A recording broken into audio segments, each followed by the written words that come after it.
Olá, nós vamos falar hoje sobre o grafo do desejo.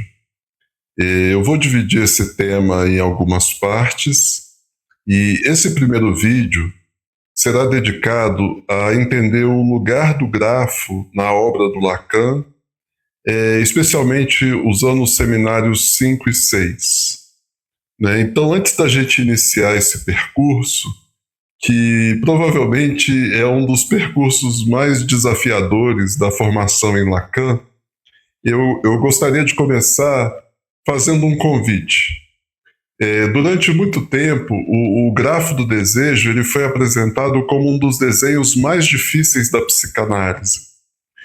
Muitos estudantes o olham pela primeira vez e têm a impressão de estarem diante de uma fórmula matemática ou de um esquema que só poderia ser compreendido por quem já estudou Lacan por muitos anos. E eu espero que ao final desses vídeos vocês tenham uma impressão completamente diferente.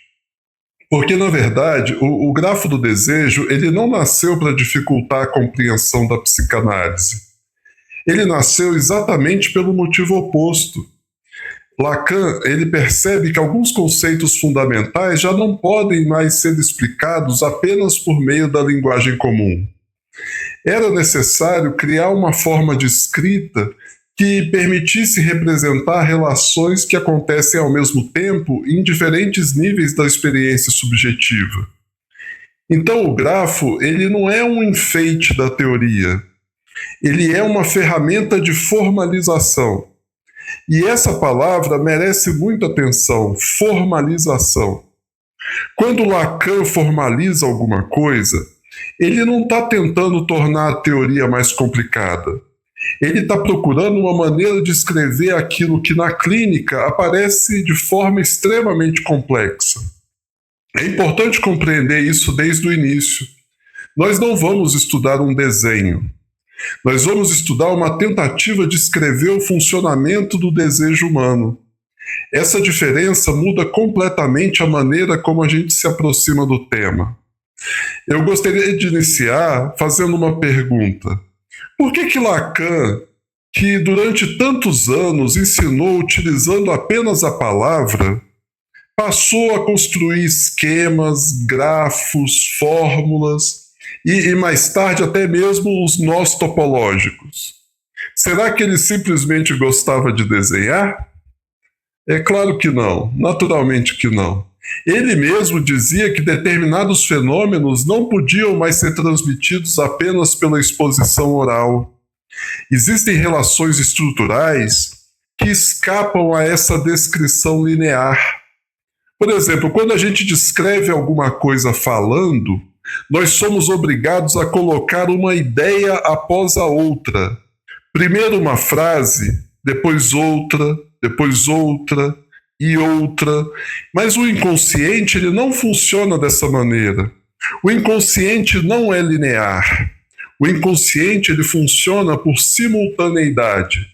Dois significantes operam ao mesmo tempo. Diversas determinações incidem simultaneamente sobre o sujeito. O desejo, então, não nasce em linha reta. O desejo ele é atravessado pela linguagem, ele é atravessado pela história, pelas identificações, pela falta, pelo outro, pela fantasia. E como escrever tudo isso? É justamente dessa necessidade que nasce o grafo do desejo. E antes da gente entrar no desenho propriamente dito, eu gostaria que a gente fizesse uma pequena viagem pela obra do Lacan. Porque um conceito ele nunca aparece isoladamente. Ele nasce de um percurso. E compreender esse percurso torna o conceito muito mais vivo. Lacan ele inicia o seu ensino, principalmente nas décadas de 50 e 60, profundamente preocupado com aquilo que ele vai chamar de retorno a Freud.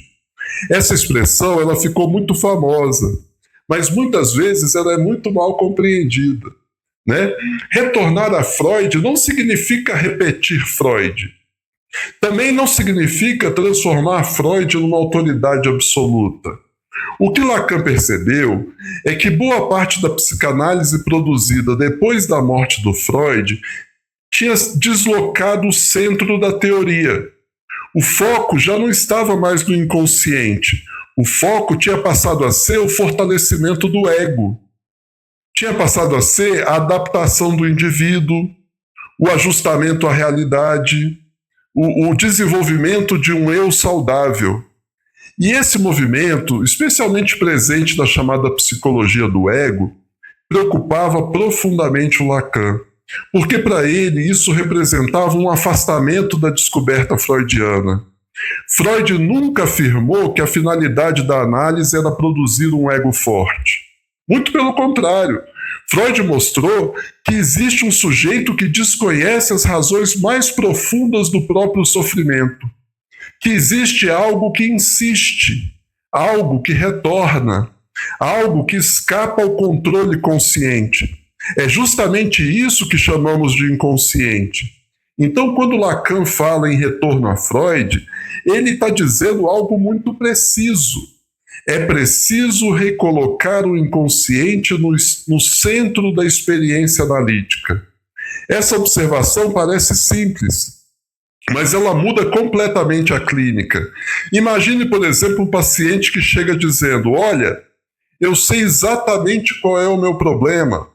Ou se não chega dizendo: olha, eu tenho plena consciência do que acontece comigo.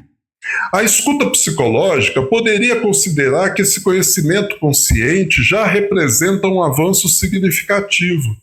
Mas a escuta psicanalítica, ela faz outra pergunta: será mesmo? Será que aquilo que o sujeito sabe sobre si coincide com aquilo que o inconsciente produz? Essa pergunta é decisiva, porque a experiência clínica mostra exatamente o contrário. As pessoas costumam saber muito pouco sobre aquilo que efetivamente organiza os seus sintomas. As pessoas sabem narrar os acontecimentos, sabem construir explicações, sabem organizar as versões, mas frequentemente elas desconhecem a lógica inconsciente que sustenta as suas escolhas, os seus impasses, as suas repetições. É justamente esse sujeito que interessa a psicanálise. Foi nesse contexto que o Lacan começou a dialogar intensamente com a linguística estrutural. E aqui vale um esclarecimento importante. Algumas pessoas imaginam que Lacan abandonou Freud para seguir a linguística. Isso não aconteceu. A linguística ofereceu a Lacan um instrumento, não substitui Freud. Ela ofereceu uma maneira de compreender como o inconsciente funciona, principalmente a partir das contribuições de Saussure e depois de Jacobson. O Lacan ele encontra uma hipótese extremamente fecunda. Veja, se a linguagem possui uma estrutura própria, talvez o inconsciente também funcione segundo certas leis de articulação dos significantes. Daí surge uma das frases mais conhecidas de toda a obra lacaniana: o inconsciente é estruturado como uma linguagem. Observem cuidadosamente essa frase. Lacan não está afirmando que o inconsciente é uma linguagem. Ele afirma que o inconsciente é estruturado como uma linguagem. Essa pequena diferença, ela altera completamente o sentido da frase. Ele não está dizendo que o inconsciente fala português, francês ou espanhol. Ele está dizendo que o inconsciente funciona por relações entre significantes. E isso explica por que os sonhos, os sintomas, os atos falhos, os lapsos nunca aparecem de forma aleatória. Percebe? Todos eles obedecem a uma determinada lógica. E na clínica a gente observa isso todos os dias. Um paciente conta um sonho, um outro paciente relata um lapso de memória, um outro esquece justamente o nome da pessoa sobre quem ele iria falar, outro troca uma palavra por outra palavra. À primeira vista, tudo isso parece muito casual. Para Lacan, não. Existe uma organização significante em funcionamento. existe uma cadeia, existe uma articulação, existe uma lógica. É exatamente essa lógica que o grafo do desejo procura representar. Agora eu queria chamar a atenção para um detalhe que eu considero muito importante. Muitas vezes a gente ouve dizer que Lacan fala apenas da linguagem. Isso é uma simplificação. Lacan não substitui o sujeito pela linguagem. Ele mostra que o sujeito só pode ser pensado a partir da sua inserção na linguagem. Percebam a diferença. Nós costumamos imaginar que primeiro existe um indivíduo completamente formado e depois esse indivíduo aprende a falar. Para Lacan, essa sequência precisa ser invertida. A linguagem não chega depois. A linguagem participa da constituição do sujeito. Antes mesmo do nascimento de uma criança, essa criança já ocupa um lugar no discurso familiar. Essa criança já recebeu um nome, já existem expectativas, fantasias, projetos. Os pais dizem, vai ser parecido comigo, espero que seja médico, tomara que tenha um temperamento da avó. Percebem?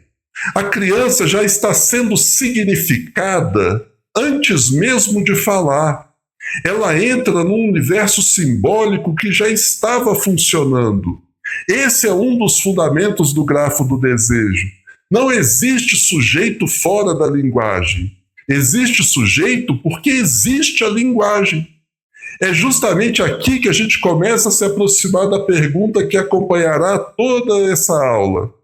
Como um ser humano passa de um organismo biológico para um sujeito desejante?